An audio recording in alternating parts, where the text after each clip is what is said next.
What's up, Greenninjatale here. Today we'll be reacting to Game Theory. We need to talk about FNAF by the game Theorist. Now, I think MatPat's gonna talk about the whole Scott situation that happened. I think. So that's my guess. So let's see. So anyways, I hope you guys enjoy this reaction. The original links are in the description below. Make sure you go subscribe to the Game Theorist. Without further ado, let's begin. This is going to be a hard one. Today we're going to talk about FNAF, like we have so many other times before on the channel. Speaking of, how many times have we talked about FNAF on this channel? Let's see. A lot. 1, 2, 3, 4. Oh my. 43? 43. For some reason I thought it was more. Wait. Oh, that's what it is. If you add the game theory videos and all the partner shows, we've technically done 49 episodes on FNAF. Oh, soon we're gonna get to like 87, so we can make a joke called like, was that the bite of 87? And let me just say, this is not the big 50th episode that I really anticipated.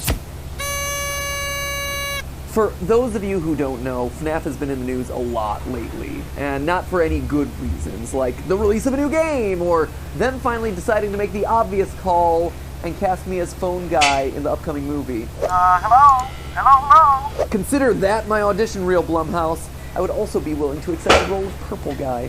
Phone guy, MatPat, Scott Cawthon.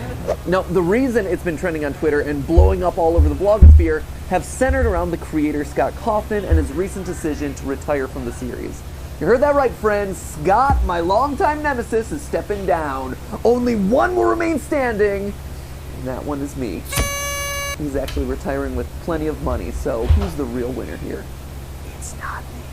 As he himself said in his final post, and I quote, "I've had a blessed, fulfilling," it took me a minute to find it, I'm sorry. "I've had a blessed, fulfilling, and rich career. I've tried to make some good games, let the debate ensue, and I've witnessed the creation of possibly the most creative and talented fan base on the planet.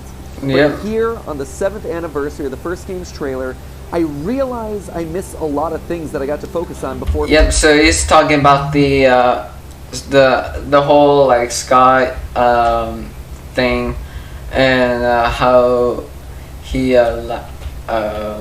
Became such a success. I miss making games for my kids, I miss doing it just for fun, and I miss making RPGs even though I stink at it.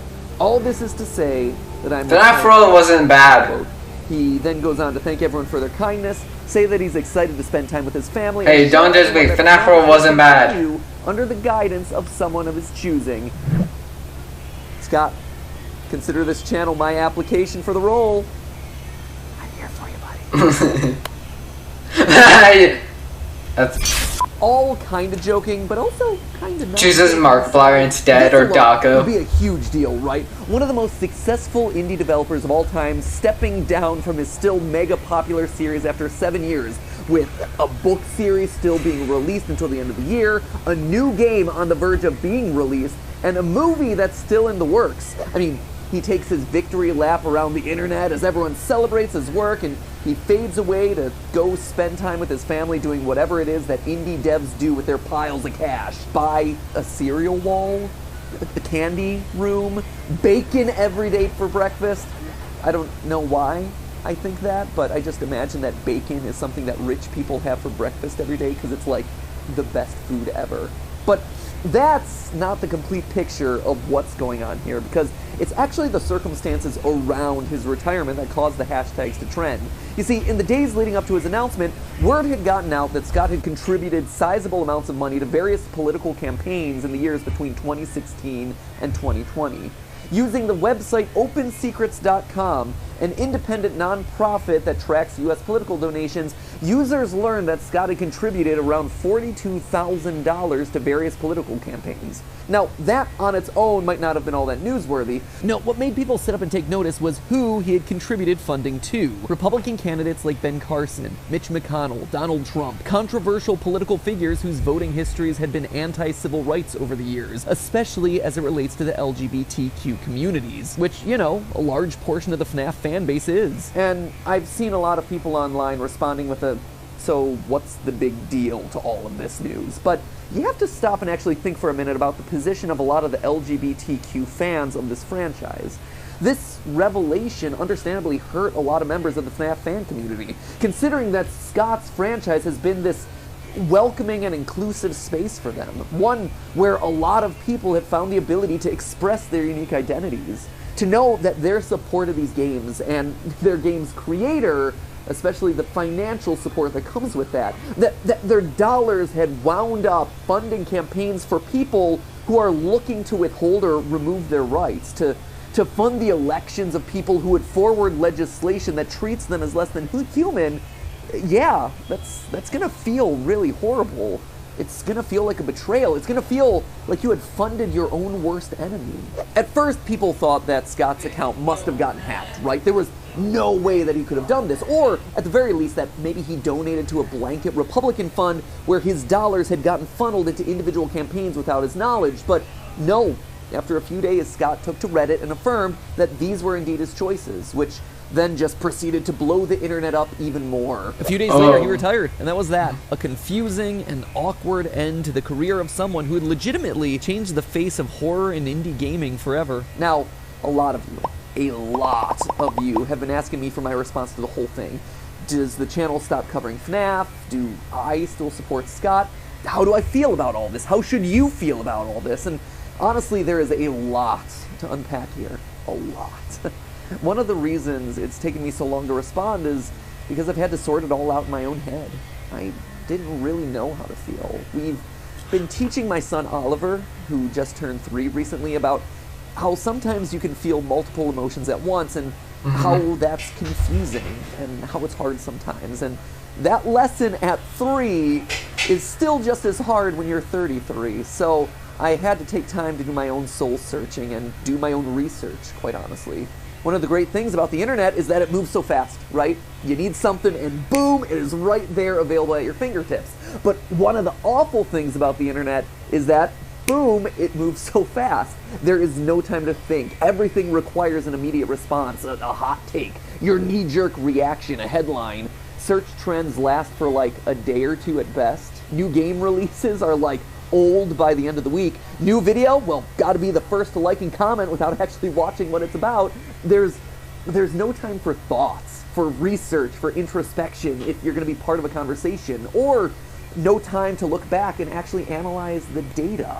I mean, heck, by the time that you bothered to finish reading Scott's response to all this drama, he had already posted his retirement. So, since this is going to be a long and tricky episode, to say the least. Sorry for not talking that much, you guys. I just don't know how to... I just don't know what to say, because it's...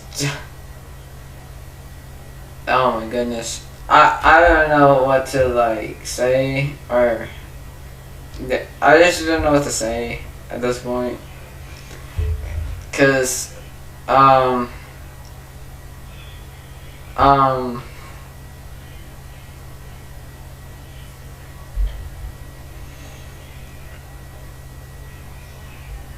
and of course, when I saw that post, I didn't know how to feel either. And yeah, it just, and I just came to sign this. Let me start off by making it crystal clear that I am pro-LGBTQ rights. And you don't have to take my word for that. I was a theater for years before I started doing YouTube, and it is difficult to be a narrow-minded bigot in that industry. If you know, you know. I'm a member of the LA LGBT Center, and I attend their events because I support their mission. And most importantly, I've done the best I can to keep a sensitive ear open to LGBT audience members, and also to my team members when they tell me that something isn't okay, or no longer okay, or they explain an LGBT perspective that I don't know or understand because I don't live that.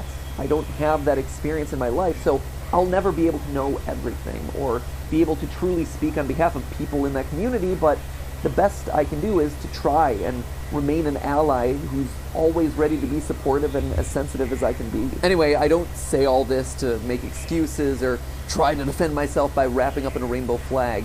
Actually, coming off of Pride Month, it actually bothers me how so many companies just use identity politics to be trendier, try to sell more merch. It feels more like clout chasing to me rather than, actual stances on things. Now, I believe that if you want real change, it's not changing your logo to a rainbow for 30 days, but rather it's giving people of all types opportunities 365 days of the year, regardless of how they identify or who they love. And I'm proud to say that the team consists of people all across the spectrum. And I'm proud that they're here because they're talented and they deserve the chance to show off their unique creativity. Which is why, before I get to addressing the actual hardest subject of all this, Scott himself, I think it's important to say this right up front, or I guess as up front as I can in this long of a video. I will still be covering and supporting FNAF as a franchise. Just like game theory has become so much more than just me sitting in my closet nerding out every week, and it's a collaboration of creative people coming from all different walks of life. Five Nights at Freddy's is much more than just a single guy living in Texas. I know it's easy to point at his little anim dude avatar and assign everything in the franchise to him. Heck, I've made a running gag out of our little rivalry over the years. But in reality, Scott's just a figurehead, a visual shorthand to represent everyone who is now instrumental to the running of this franchise.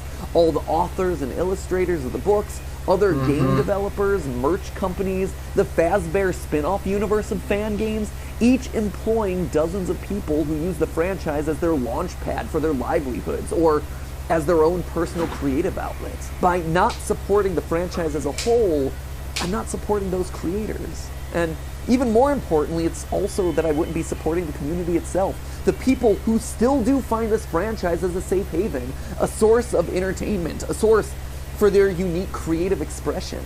Scott said it in his retirement announcement. I read it earlier. I've witnessed the creation of possibly the most creative and talented fan base on the planet, and he's not kidding. There are so few fandoms like the FNAF fandom. I mean, what other franchise has so many darn fan games dedicated to it? And to me, these fans are the lifeblood of the community now, of this entire franchise now, not just Scott himself. And let me make it clear, that is just true. because I choose to support the series doesn't mean that I think anyone is wrong to not support it. That's definitely not the case. Wherever you choose to draw the line on this issue is completely valid. I'm just taking you through my thought process and all the variables that I went through as I came to terms with this whole issue. But aren't I, by supporting the series, contributing to Scott's income and thereby what he chooses to do with that, you might ask? And yeah, you probably are, sadly. And that's just a choice that everyone's going to have to make based on their own personal criteria. To me, the good of supporting the community around the franchise and the jobs that it creates is worth whatever minor impact that Scott may be able to enact in the political sphere, which is an issue we'll be getting to in a second. Because here's the thing, friends, this sort of dilemma applies to pretty much any major company that you talk about. There are good people and bad people pretty much everywhere, and not even that extreme. There are just people that you agree with and people that you disagree with everywhere. For one example that I think we could all relate to, just look at Walt Disney. There's great evidence to show that Walt was probably prejudiced against other races, women, other religions. As one biographer states, quote, Disney willingly, even enthusiastically embraced anti-Semites and cast his fate with them. So, do you stop watching Disney movies as a result of that money going directly into his pockets? Or, I guess at this point, the cryogenic pod that the Walt Popsicle waits in, waiting to be reincarnated one day. Or, a more recent and much more extreme example, billionaire J.K. Rowling, creator of the Harry Potter universe, who has all sorts of problematic viewpoints that she chooses to share on Twitter. Do you stop supporting the Harry Potter franchise to prevent adding to her immense wealth? You can, and it is absolutely a valid option. Hitting people in their pocketbook is always the best place to get them to notice. But where things get complicated is is when you start looking to their influence outside of just their IP. J.K. Rowling, for instance, is rumored to earn a cut of every ticket sold to Universal Studios. Does that mean you then boycott that entire place? Even if that isn't true, it's still a licensing deal that she profits from, and by going, you contribute to her ongoing success. It is like this impossible dilemma. I think the TV show The Good Place actually summed this issue up best. These days, just buying a tomato I watched this. means that you are unwittingly supporting toxic pesticides, exploiting land, contributing to global warming. Humans think that they're making one choice, but they're actually making dozens of choices they don't even know they're making. In my mind, it ultimately amounts to a personal choice where you have to weigh the good of a decision against the bad. As YouTube video essayist Lindsay Ellis said in her examination of whether you can support Harry Potter without supporting J.K. Rowling. Because of her wealth and influence, she's going to be believed more than the lived experience of trans people. And while you can absolutely control the way you read or engage with a text, you cannot control the way an author uses their money and influence. And if LGBT rights are something very important to you and you think Scott is dangerous to those, then him stepping down from the franchise and removing himself from social media dismantles a lot of the things that could make him dangerous moving forward. So you can always weigh that into your consideration of how you're going to view the overall franchise. Again, where you choose to draw that line is absolutely your choice and your choice alone. I'm just taking you through my week of soul searching and all of the factors. So that's why I'm choosing to support the franchise moving forward, but it leads perhaps to the biggest question of them all, which is Scott himself. How to feel about him, you know? Again, because the internet moves so fast and because everyone just hates to read, I never really saw people looking at what he actually said in his response to all this drama. Instead, just jumped to the conclusion of, well, he admitted that he donated to these people, so he needs to be canceled now. And hey, to some people, that's enough. Just supporting some of these individuals is an outright deal breaker, and again, that is totally your right to make that call, but to me, I wanted to know more, right? Because I had a feeling that maybe this is tied to the state of American politics. And this is stepping way outside of my comfort zone here on game theory, but personally, I just hate American politics. It's always been a frustrating process to me because it forces you into one of two buckets. Are you red or are you blue? Are you elephant or are you donkey? Are you Republican or are you Democrat? It is a binary choice between two parties, two people that are for these really important jobs, and that's about it. There are no other options. Or there are other options in the form of independent candidates and third parties, but because the system is set up the way it is, they don't really stand that much of a chance. And so everyone is always telling you that if you vote for them, you're throwing away your vote. So long story short, most elections just wind up being a compromise. You have to pick and choose whatever your most important issues are for that election cycle, and because no one candidate truly embodies them all, you have to vote for the lesser of two evils, in a sense. There is never this one perfect candidate that truly represents me as the voter, and I hate that. And I wouldn't be surprised if maybe Scott felt like he was in a similar position. So I wanted to look closer at his That's response. interesting. And admittedly, it's a long one, but I think it's important to not overly edit Scott's words in this case, but don't worry, we'll break it down as we go through it. I've debated greatly how best to address this, including not addressing it at all. But with so many people from the LGBT community in the fan base that I love, that's not an option. I'd like to think that the last 7 years would have given me the benefit of the doubt in regards to how I try to treat people. But there I was, trending on Twitter for being a homophobe, getting doxxed, with people threatening to come to my house. All this because I exercised my right and my duty as an American citizen to vote for and support the candidates who I felt could best run the country. For everyone. And that's something that I won't apologize for. Okay, let's break there for a minute. First, as someone who has received very vivid death threats and have had to go into hiding out of fear of my family's life, just because I do a dumb show online where I call Sonic slow, personal attacks and threats are not okay. Never. Yeah. End of story. That is not okay. Do not do that. Please do not do that. That is not okay. Agree or disagree with him for who he chooses to support, fine. Pull your support of him, of his franchise, of his games, absolutely. But harassing and threatening someone's life and his family simply because they supported someone you disagree with makes you no better than the people that you're fighting. That's just the way I feel. And when it comes to giving Scott the benefit of the doubt, like he asks for in this response, honestly, he has that from me. It's easy to overlook, but Scott, over the years, has donated over $1.2 million of his own money to charities. Scott Cawthon himself!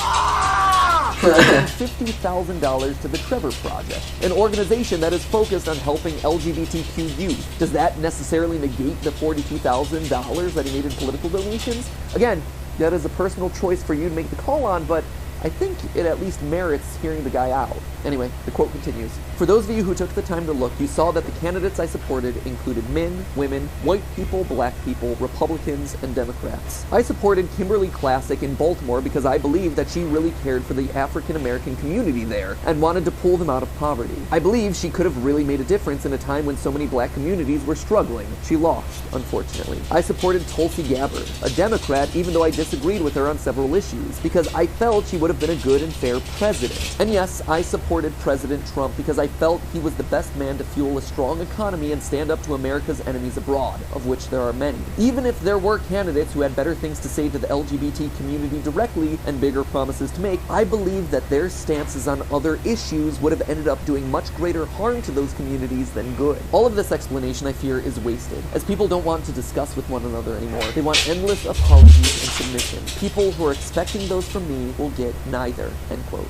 Okay, so now this gets to the heart of the problem that people had with Scott, who he chose to support through his donation dollars. And the list is quite long if you look at OpenSecrets.com. 16 candidates specifically singled out for donation dollars, with one Democrat, Tulsi Gabbard from Hawaii, like he called out in the statement, who, in his response, he not only chooses to support, but actually calls out as his first choice of candidate for president. I think this actually merits looking into.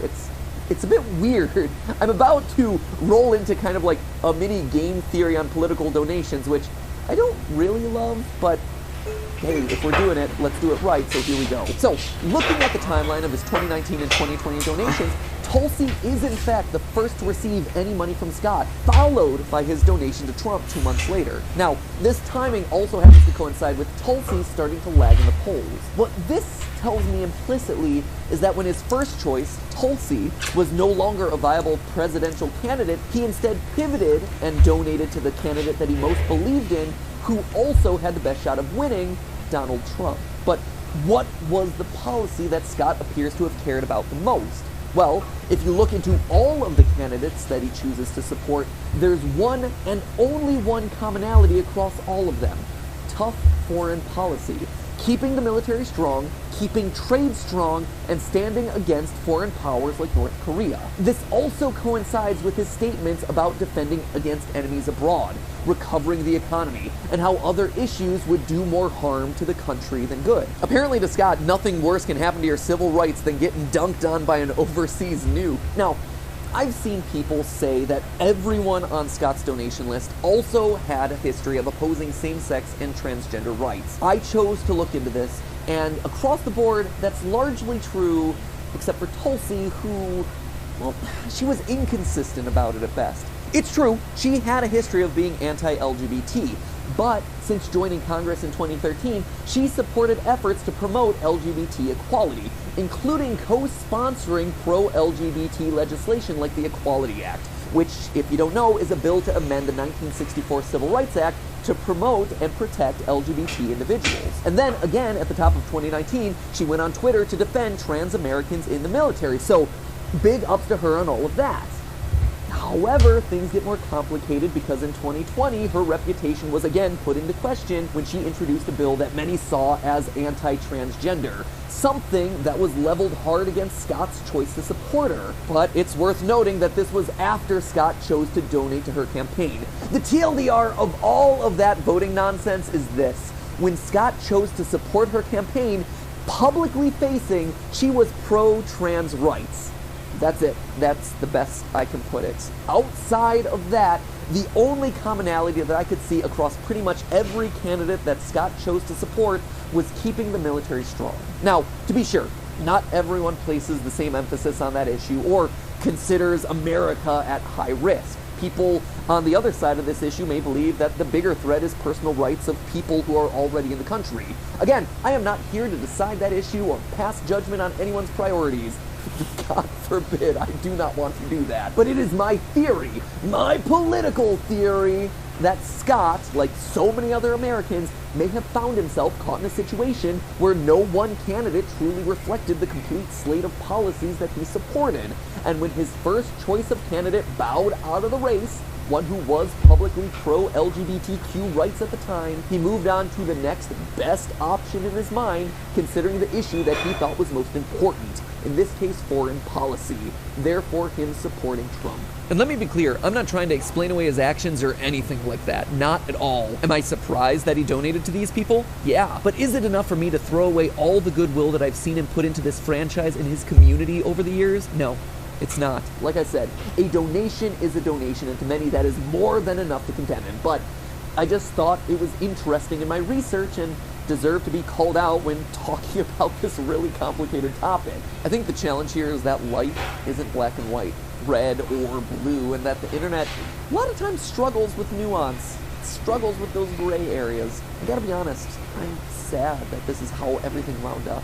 Seeing scottgames.com go dark after years of me checking it for updates or digging into the source code for hidden clues, it was a sobering moment.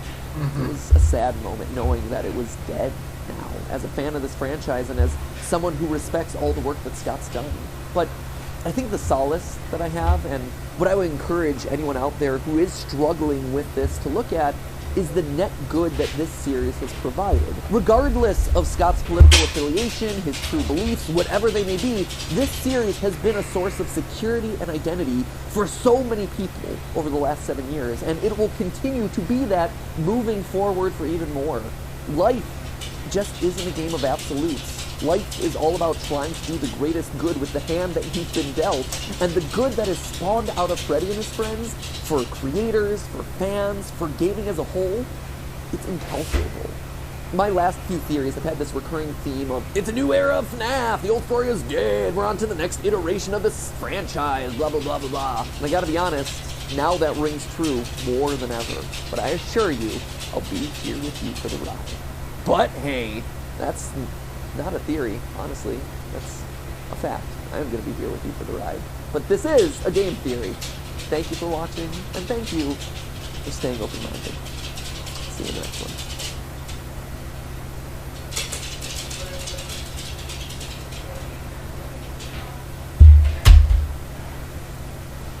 I don't even know what to say. Sorry if I was silent the whole time, guys. It's just like I couldn't just like understand, because I don't understand like the politics and everything, and yeah. But man, anyways, guys, I hope you guys enjoy this reaction. I'm sorry if I was like not really talkative in this video. It's just like some of the things I didn't really like understand, and like because of all of the politics, and